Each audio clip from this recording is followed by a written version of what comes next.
J'ai commencé le patinage de vitesse à l'âge de 4 ans parce que, en fait, mon frère, lui, jouait au hockey. Puis il voulait apprendre à patiner un peu mieux. Donc, il y avait aussi un club de patinage de vitesse à l'Aréna où on était dans la ville de Roberval au Lac-Saint-Jean.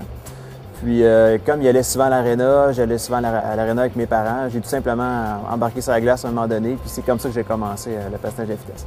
Il y a un après-carrière qui se prépare et qui s'en vient. Donc, pour moi, la bourse que je reçois, premièrement, ça me donne l'inquiétude d'esprit de savoir que dans l'année qui va suivre par après, je vais pouvoir retourner aux études, que j'aurai pas de problème d'argent. Puis ça me permet aussi si jamais il y a un accident qui se pointe, donc si mes patins brisent, si mes lames brisent, au moins j'aurai toujours les fonds nécessaires pour aller chercher l'équipement nécessaire.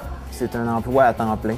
Je suis sur la glace de 10h à midi, mais avant que j'embarque sur la glace à 10h, j'ai un échauffement à faire, donc j'arrive à l'Aréna vers 9h. Je pars de là-bas, il est midi et demi, je m'en vais dîner, je me repose 1 heure. Après ça, je retourne l'après-midi pour une session soit de glace, soit de musculation.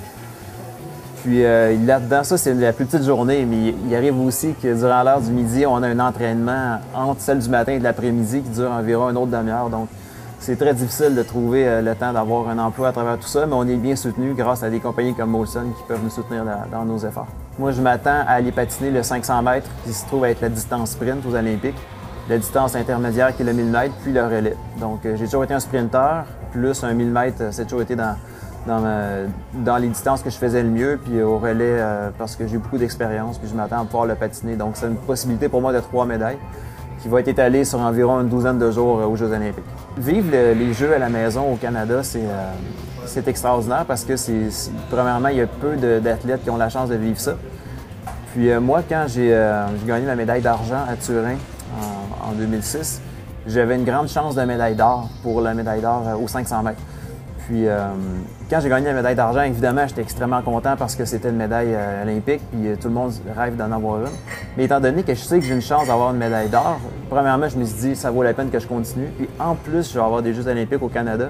C'est la chance d'une vie, donc c'est impossible pour moi que je puisse manquer ça. Donc il faut que je donne tout pour pouvoir le réaliser.